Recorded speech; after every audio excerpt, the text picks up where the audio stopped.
منصة دروسكم دعم مدرسة أون لينيا. بسم الله والصلاة والسلام على رسول الله. أعزائي تلاميذ سنة ثانية متوسط، مرحبا بكم في درس هام جدا يتعلق ب la structure d'un compte prévu pour le programme de deuxième année moyenne. Voilà. Alors on va commencer, Inch'Allah. Voilà, j'ai prévu un texte sur Blanche-Neige que je vais vous lire tout de suite. Allez, Blanche-Neige. Alors, Blanche-Neige, elle était une fois dans un pays lointain, une princesse belle comme le jour, qui était jalousée par son infâme belle-mère. Miroir, miroir magique, dis-moi qui est la plus belle, demandait sans cesse la marâtre. Un jour que le miroir lui répondit que Blanche-Neige était la plus belle du royaume, la méchante femme ordonna qu'on tue la belle. Épargnée, Blanche-Neige trouva refuge dans une maison abritant 7 nains. Folle de rage, la marâtre, il manque un R. La marâtre offrit une pomme empoisonnée, il manque un I, empoisonnée à la belle, qui la plongea dans un profond sommeil. Seule la voix d'un beau prince réussit à réveiller la belle Blanche-Neige. Il la demanda en mariage dès qu'elle ouvrit les yeux. Depuis, ils vécurent heureux, tandis que la méchante belle-mère invitait au mariage. Voilà, les frères Grimm. Voici donc la lecture de ce conte. Vous voyez très bien, mes chers élèves, que le conte se compose de 3 parties bien distinctes. La première partie, ce qu'on appelle l'introduction. La deuxième, le développement. La deuxième partie la plus longue. La dernière partie, la conclusion. Vous voyez très bien que la première partie commence par ce que vous avez appris à appeler la formule d'ouverture. La formule d'ouverture d'un conte. Il était une fois. Écrite en gras, cette formule-là. Elle est là, je vais l'entourer. La formule, il était une fois. C'est une formule d'ouverture du conte. La deuxième partie commence par un jour. Un jour est un indicateur de temps. C'est un indicateur de temps, c'est une expression qui introduit les événements. Un jour. J'encadre également un jour, cet articulateur, un jour chronologique qui introduit les événements. La dernière partie commence également par depuis. Depuis, c'est un autre indicateur de temps qui introduit la conclusion. Depuis, je vais l'encadrer. Depuis. Et voilà maintenant, les 3 parties du conte sont bien distinctes, bien visibles. Voilà. Allez, qu'est-ce qu'on va voir? On va commencer par la première partie du conte, qui s'appelle la situation initiale. La situation initiale.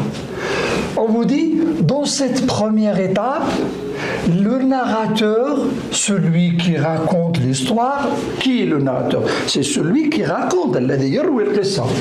في هذه المرحلة الأولى الراوي, le narrateur, celui qui raconte l'histoire, va présenter les personnages. Il va présenter les personnages.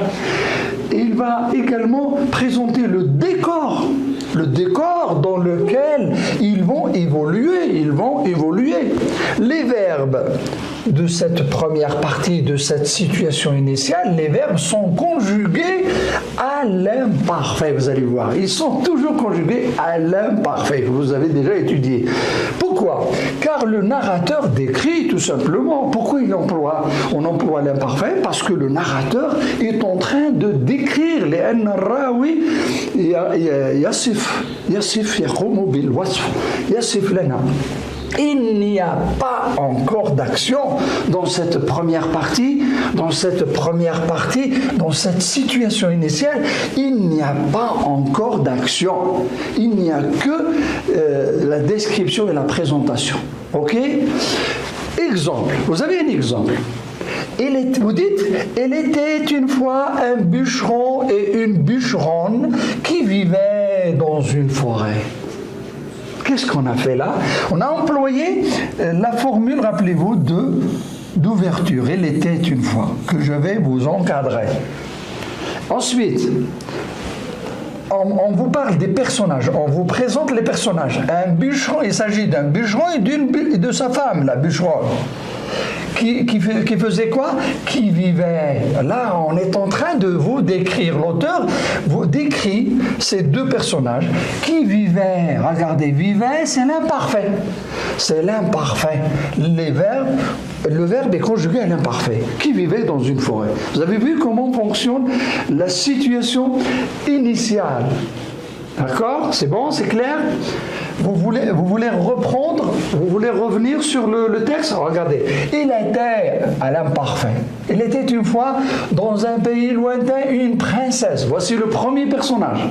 Une princesse belle comme le jour, qui était jalousée par qui? Par son infâme belle-mère. Un deuxième personnage. Ah, on nous parle de deux personnages déjà dans cette situation initiale. Cette belle-mère qui disait quoi? Qui disait miroir, miroir magique, dis-moi qui est la plus belle. Demandait à l'imparfait, vous voyez? Demandait, était. Vous voyez, c'est toujours l'imparfait. Toujours, on retrouve toujours l'imparfait dans la situation initiale. Vous avez vu? Bien. Allez, j'avance maintenant. J'avance à la deuxième étape du conte, la deuxième partie du conte. Et c'est l'élément déclencheur. L'élément déclencheur. Ce que vous appelez l'élément perturbateur. Perturbateur. Ça s'appelle aussi l'élément modificateur. Je vais vous l'écrire. Je vais l'écrire. L'élément, ça s'appelle aussi l'élément modificateur. Modificateur. On l'appelle aussi l'élément modificateur. Pourquoi? Parce qu'il modifie. Modifier, c'est changer. Parce que c'est un élément qui change le cours des événements. Vous allez voir, l'élément déclencheur, l'élément modificateur, l'élément perturbateur, on vous dit, c'est la première action du récit. Après la situation initiale, eh ben, l'élément modificateur, ça sera la première action. الفعل الأول الحدث الأول من قائمة الأحداث التي ستتتابع. C'est la première action du récit, elle met fin à la situation initiale. وهي التي تضع حدا للوضعية البدائية. Elle met fin à la situation initiale qu'on vient de voir. Et elle déclenche l'histoire. Et elle déclenche cette partie-là, cet élément déclencheur-là, d'ailleurs c'est la raison pour laquelle on l'appelle élément déclencheur, parce qu'elle déclenche, on vous dit, elle déclenche l'histoire.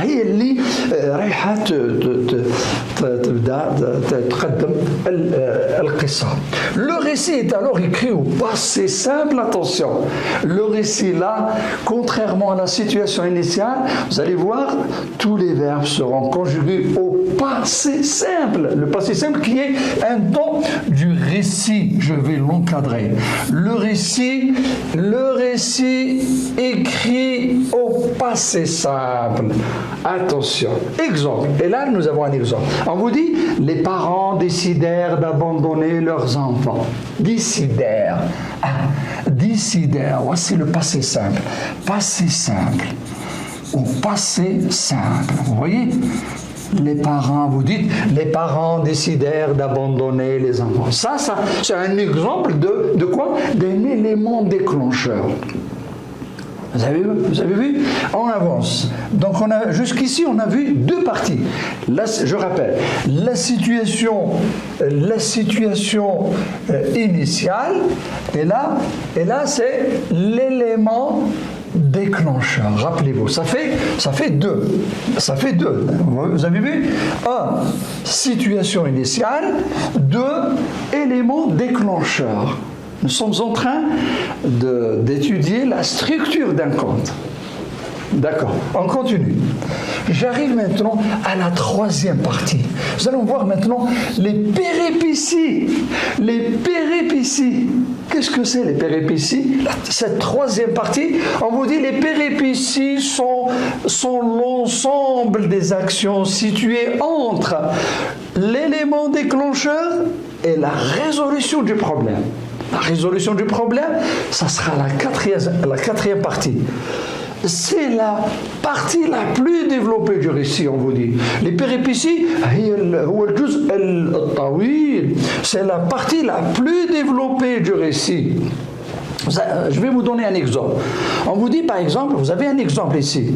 Exemple, le petit poussé se cacha. Voici la première action. Se cacha. Voilà 2 actions. Voilà quoi? Voilà les bottes de 7 lieues à l'ougre. Traversa 3. Traversa la forêt et se dirigea 4. Ça fait combien d'actions? 4 actions. Et vous voyez, et ça forme une suite d'actions qu'on appelle les péripéties. Les péripéties sont l'ensemble des actions situées entre l'élément déclencheur et la résolution du problème que nous allons voir tout de suite.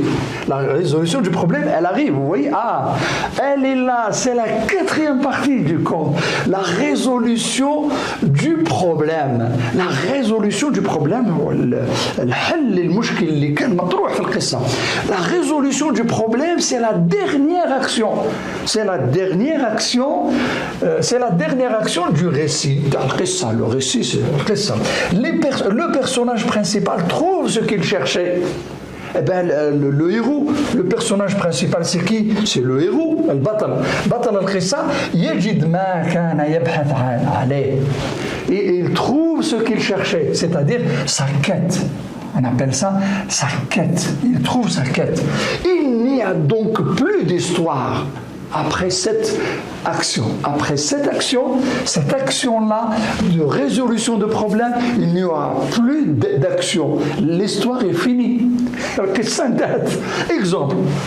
Exemple, vous avez un exemple, vous dites, le petit poussé retrouva sa maison et ses parents. Le petit poussé, أخيرا وجد منزله ووالديه. Retrouva au passé simple. Voyez, voilà donc l'avant-dernière, ça c'est l'avant-dernière partie. J'arrive maintenant à la dernière partie, la 5e partie qu'on appelle, rappelez-vous, on a commencé par la situation initiale et on termine par la situation finale. Finale, ça vient de fin, la fin, nihaya. Il n'y a plus d'action. Dans cette situation, il n'y a plus d'action. On revient à un équilibre. La situation reprend son équilibre. On revient à un équilibre comme dans la situation initiale. Exemple, vous dites, ils vécurent heureux. Ils vécurent au passé simple heureux. Vous avez vu? Vous avez vu donc la structure du conte. La structure du conte. Je rappelle quand même. On a commencé, rappelez-vous, par la situation initiale, al-bidaya, avec sa formule d'ouverture. L'élément déclencheur, modificateur, perturbateur, qui introduit, rappelez-vous, les événements et qui, le récit, il est écrit, attention, au passé simple, contrairement à la situation initiale, où on trouve l'imparfait. Les péripéties, la série d'actions situées entre l'élément déclencheur et la situation problème, et la résolution du problème. Ensuite, la résolution du problème, la quatrième étape, et la dernière, c'est la situation finale, la fin du conte. Voilà. Maintenant, à l'occasion, je vais vous présenter ce qu'on appelle une synthèse, une synthèse du projet 1 intitulé Dire et jouer un conte, projet 1, deuxième année, séquence 1, entrer dans le monde du merveilleux, la situation de départ, je rappelle, on vous dit, ton école organise une fête de fin de trimestre, tu vas y participer avec tes camarades, en présentant un conte merveilleux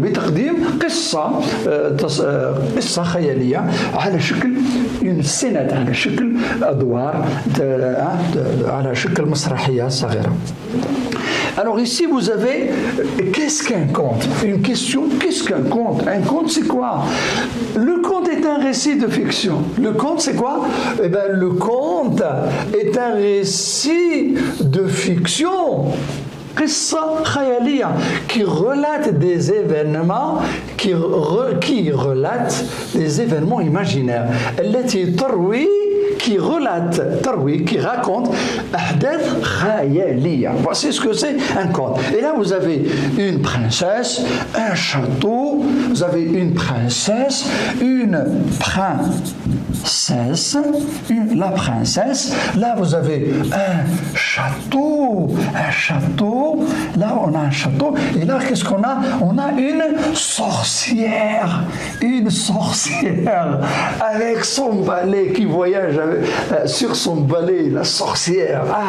Tout ça, ça fait partie du merveilleux. Ça fait partie du merveilleux, rappelez-vous, le merveilleux. Alors, en vocabulaire, rappelez-vous, vous avez étudié les formules d'ouverture. Les formules d'ouverture, alors, on vous dit, le conte commence généralement par quoi? Il commence par il était une fois, il y avait une fois, il y a bien longtemps, ou bien vous dites jadis, ou bien autrefois, etc. Il y en a d'autres. Ce sont des formules, rappelez-vous, ce sont des formules, on les appelle des formules d'ouverture, rappelez-vous. Ça c'est un. Deux. On va voir maintenant les mots de la même famille. Les mots de la même famille, qu'est-ce que c'est? Exemple, mage, magie, magicien, magicienne, magique. Qu'est-ce que vous remarquez? Vous remarquez que le radical est toujours là. Mage, c'est le radical.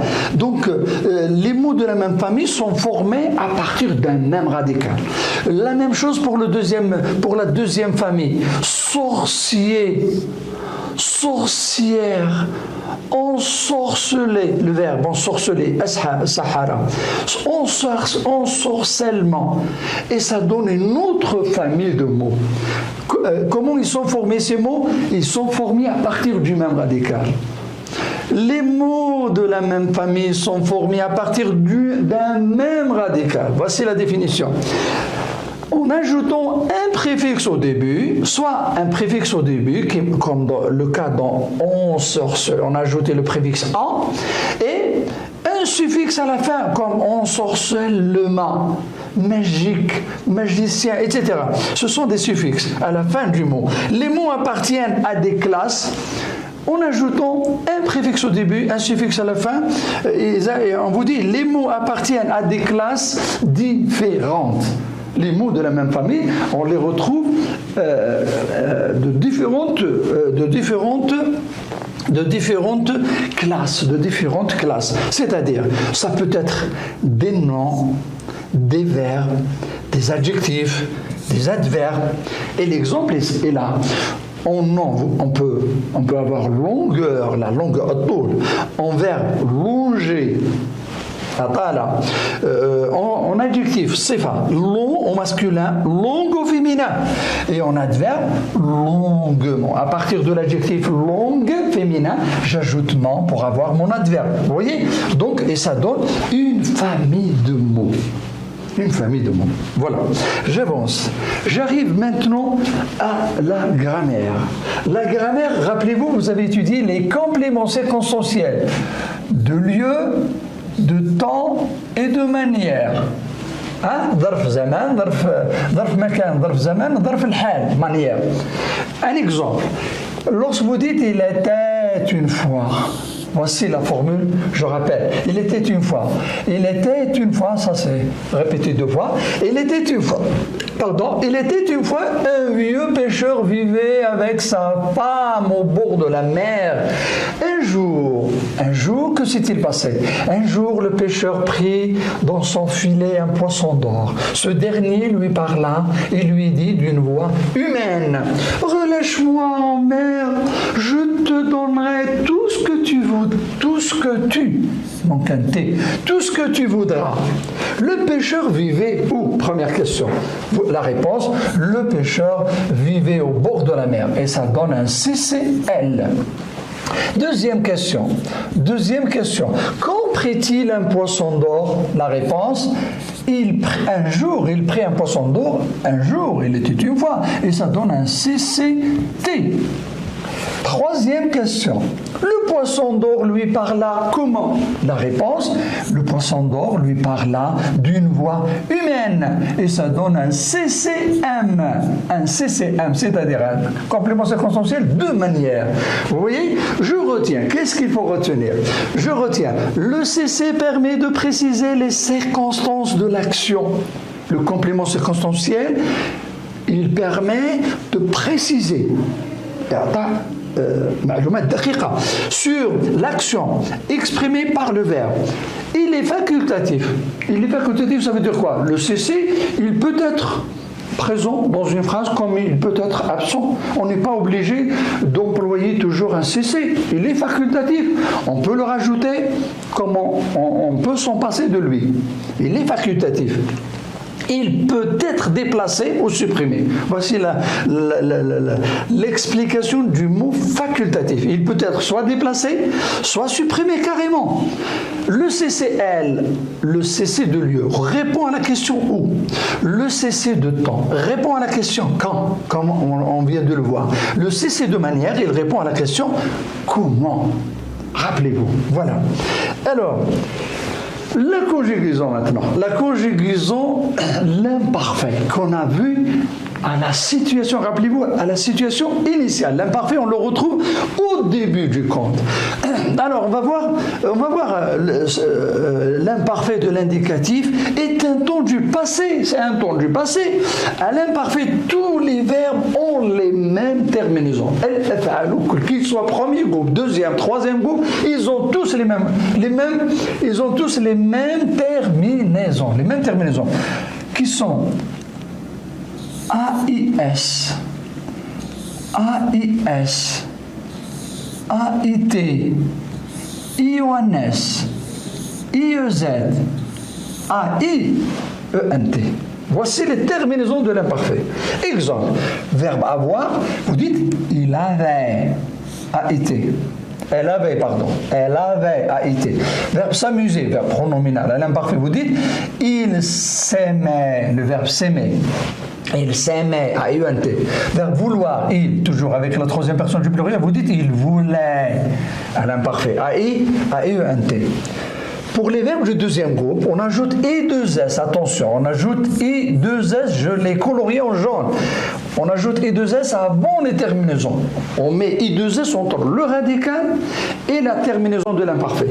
Et vous aurez, comme exemple, verbe réfléchir. Vous dites, elle réfléchissait. Qu'est-ce qu'on a mis? I2S à IENT. Attention, on vous dit, attention, le radical de certains verbes du troisième groupe change. Les verbes du troisième groupe, ce n'est pas le même cas. Les verbes du troisième groupe sont irréguliers. Ils sont irréguliers. Ils n'obéissent pas tous à la même règle. Attention. Donc, on vous dit, le radical de certains verbes, pas tous, change carrément. Regardez le verbe dire. Vous dites, je disais. Vous voyez? Je disais. Le verbe croire, elle croyait avec un Y et là avec un S. Connaître, tu connaissais, connaissez avec deux S, et là avec un Y, et là avec un S, vous voyez, là c'est un S, là c'est un Y, et là c'est deux S. Vous voyez, c'est pas normal. Donc le radical, faites très attention. Faites très attention. On arrive maintenant presque à la fin. Orthographe. L'orthographe, on va voir les verbes en CER, GER, YER, IER à l'imparfait. Ces verbes qui sont irréguliers. On va les conjuguer, on va apprendre à les conjuguer à l'imparfait de l'indicatif. Les verbes, on vous dit 1. Alors, je vais numéroter 1, 2, 3, 4 cas. Nous avons 4 cas. Premier cas, deuxième cas, troisième et quatrième cas. On va commencer par le premier cas. Premier cas, les verbes en CER prennent une cédille. Ce que vous appelez un petit 5. Ça s'appelle une cédille. Prennent une cédille pour les 3 personnes du singulier, de la troisième personne du pluriel et la troisième personne du pluriel.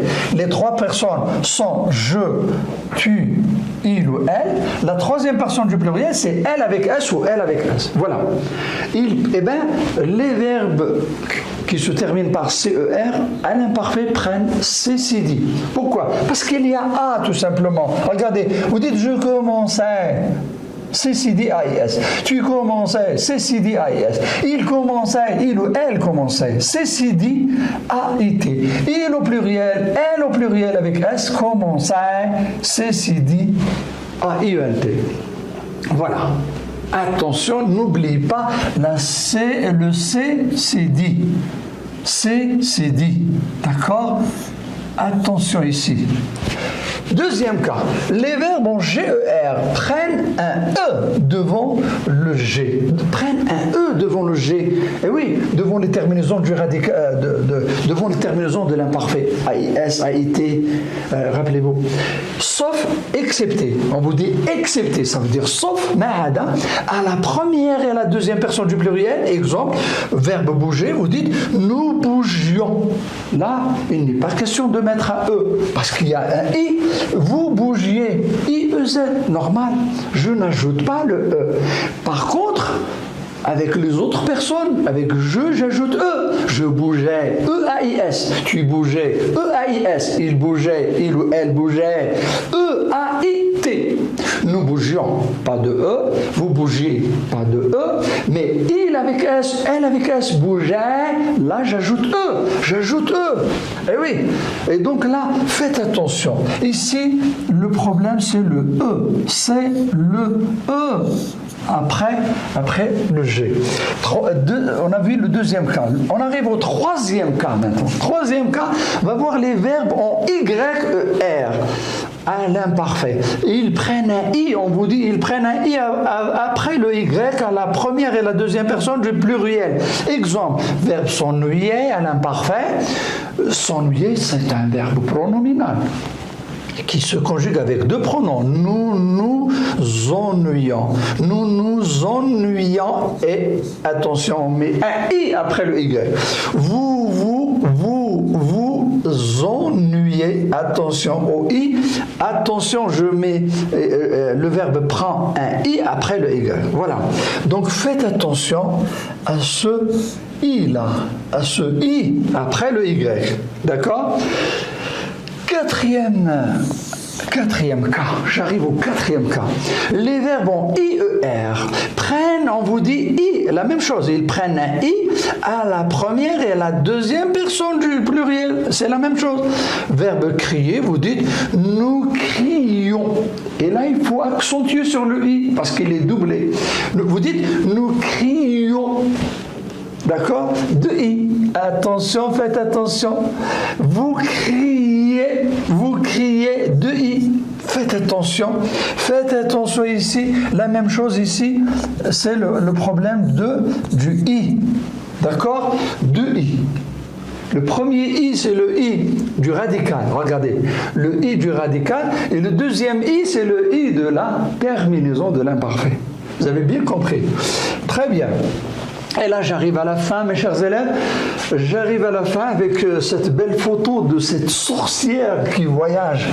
La sorcière, elle est là. La sorcière, on vous dit voyager. J'ai mis E, pourquoi? Parce qu'il y a A.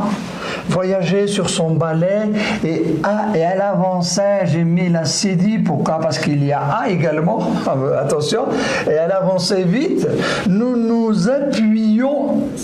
J'ai mis le I après le Y sur son manche et nous crions de I très fort. Voilà. Je vous remercie, mes chers élèves, et au plaisir de vous retrouver la prochaine séance. Merci, au revoir. حاب تقرأ أونلاين؟ احصل على بطاقتك واقرأ من دارك. منصة دروسكم، علم، أمان، امتياز.